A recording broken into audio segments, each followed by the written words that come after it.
Alright,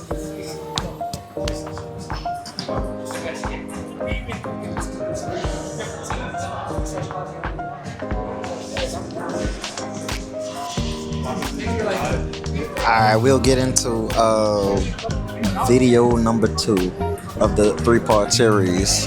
So this is where everything gets interesting, and the story gets deeper, right? Alright, so my first 100K, this is what everybody wants to hear, right? And before I get into how I made it, I'll explain why it's so important. You reach your first 100K, life just gets way better. You get like this sense of freedom. This is more of that light at the end of the tunnel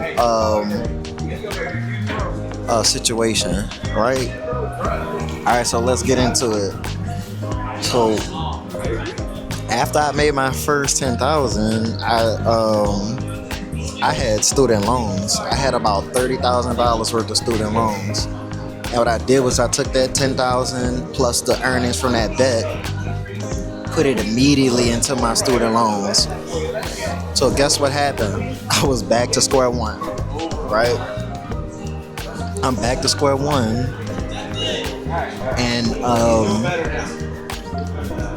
I knew that student loans was a huge problem. I had $30,000 worth of student loans. Some people have more, some people less, but regardless, you can do it, right? So by then I had already lowered all my expenses, right? Lowered all my expenses, and I had knocked out about $10,000 worth of student loans, right? But guess what happened? I was working a job that was paying $15.50, and while I was working that job paying $15.50, I was like, I need to get into my actual field, which is civil engineering, right? I started networking, talking to people. There were engineers around, but they were like, I don't care about you getting your new position, so I just kept shaking hands until I found someone, and then eventually I did. This was 2014. So I graduated 2012, worked a job that wasn't in my field in 2013.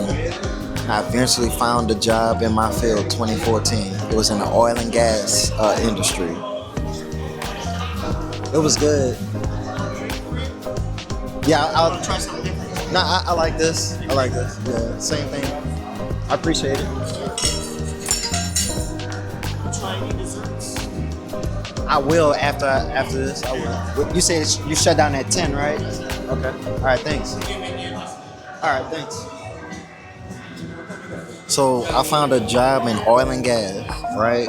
Oil and gas, and that was what was like the biggest field at the time. Now, I didn't get like those huge salaries. I just got what was the going rate in civil engineering at the time. I think I made like 60 to 65 grand or something like that. What I did was, I had fun. This was the most amount of money I made in my life, right? But I had nothing to show for it, and I was slowly starting to realize I was eating at the nice restaurants with my, my 60,000 something a year, and eventually I started to realize I had nothing to show for it. So funny enough, I was working that job for like a year and a half, and the company went bankrupt. I survived like 3 layoffs. The company went bankrupt. They restructured. It went bankrupt again, and they shut down. So here I am. I'm living on top of the world, and then it all just disappeared, just like that. Disappeared. Luckily enough, I was only unemployed for like maybe 2 weeks, because I saw the writings on the wall by then. I was like, well, let me start looking for a job. Even my manager, he saw the writing on the wall, and I started looking for another job, and I found one in like 2 weeks. But what I did decide was, okay, I'm gonna make sure I have enough money before another layoff, because oil and gas wasn't coming back up during that time. So what I did was, while I was working that job, it was another oil and gas job, I was like, I'm gonna make sure I at least have money in the event that I get laid off again. And here is where everything changed in life, right? So I decided I'm gonna save enough money to where I have money for a rainy day. But I knew that money for a rainy day isn't just it. I started to realize inflation was a thing. And everyone used to say, oh, inflation, but I had no understanding of it. I didn't understand inflation. I didn't understand investing. I didn't understand really much anything about money besides saving, right? So I had the strategies for saving, but I knew saving wasn't enough to set me free, right? So I started looking into the stock market. Funny enough, I understood nothing about it, but I was in it. I put in like what $50. Then like it got that 50 got into like 100.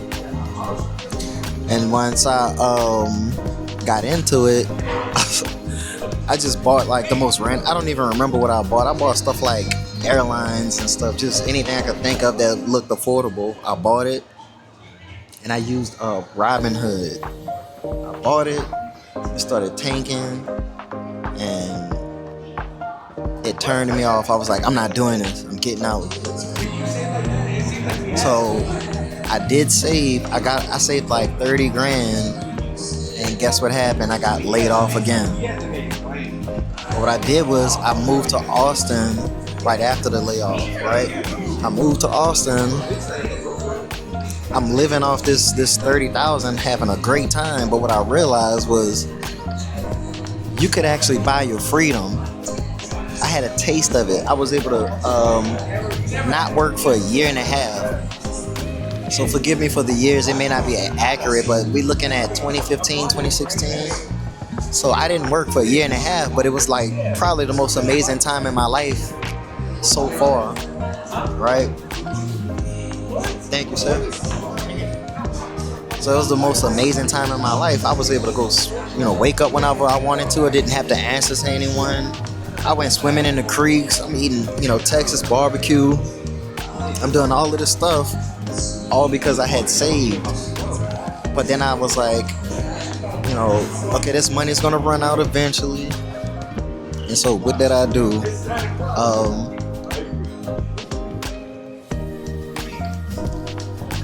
So I had to get a job. Once that money started dwindling, and I got a job in roadway engineering, right?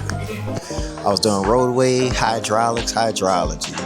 But while I was there, I realized, okay, I know how to save.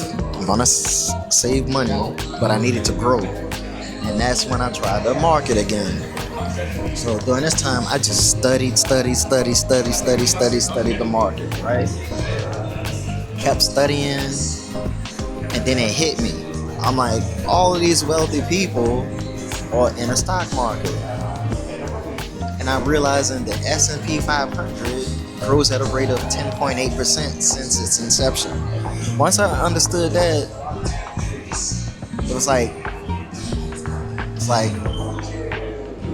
the greatest thing that happened to me in my entire life. Because what I realized is I could put my money somewhere safe, and I knew it would grow. And that's exactly what I did. I just trusted the market. I bought, what was I buying? I bought VOO, and I bought QQQ. So it was those two, VOO, QQQ. And what I did was I kept doing that until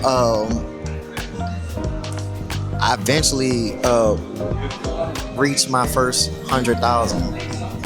Now this 100,000 wasn't 401k, IRA, any of that type of stuff. This is cash that I have available. right? We're talking I saved up from 2016, 2017, just kept investing until I reached my first 100,000 at about it was 2000, well 2021 maybe. I think that's when it hit, right? Now, what you need to understand is what caused that to work was compound interest, right? It compounded on top of each other, right? So, for those who don't know, compound interest, or the power of compounding is you take something, it grows on top of itself. So let's just say I have $1, and that dollar makes another dollar, right? And those $2 make $4, those $4, and so forth and so on. And what I started to notice was when I reached my first 1,000 in the market, I started to see days where I would gain like $10 here and there, right?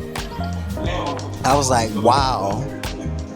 And I was like, if I hit 100,000, I could see days of thousands of growth, thousands of dollars. So I decided from that point, I'm going all in to the stock market. No bank, I had savings, but not much. I decided I'm not keeping money in my savings account because they're not paying you anything. I decided, again, I'm not going to acquire any more debt. I didn't finance any vehicles. I bought a used vehicle. I had an apartment, right?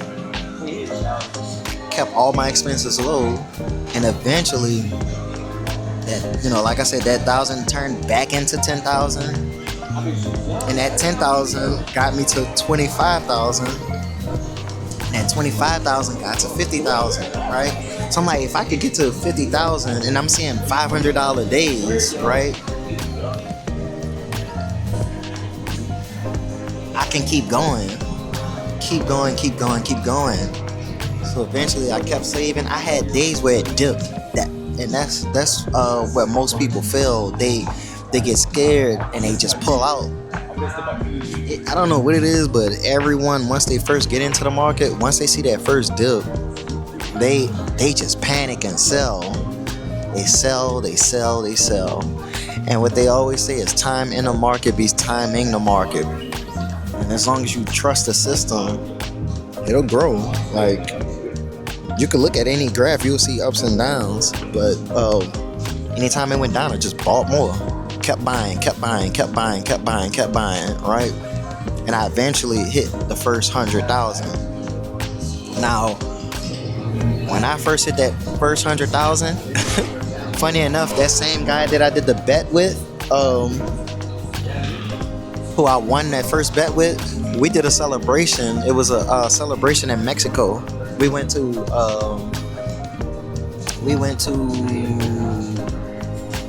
Playa del Carmen, Mexico. We just celebrated the first 100K. By this time, I had a new job. I'm still in roadway. I had already switched jobs, but I got paid more. But what I realized, it's not about how much you make, it's about how much you keep and how well you invest it. So if you can invest it, as long as you can invest, it doesn't matter how much you make. Because when I get to the $250,000 story, you're going to realize how important that statement is. But I just want everyone to know that you can all do this. And what happens once you hit that 100K, money becomes easy. You begin to have a serious understanding of money, right? And you learn to trust the stock market. And that's everyone's problem.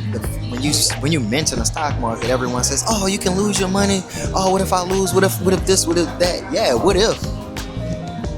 What if for a lot of things you could get inside of a vehicle, get into a car wreck, but we still do it, right? But you trust that either the driver is a safe driver or you trust yourself to be a safe driver. You operate defensively, right? You drive defensively.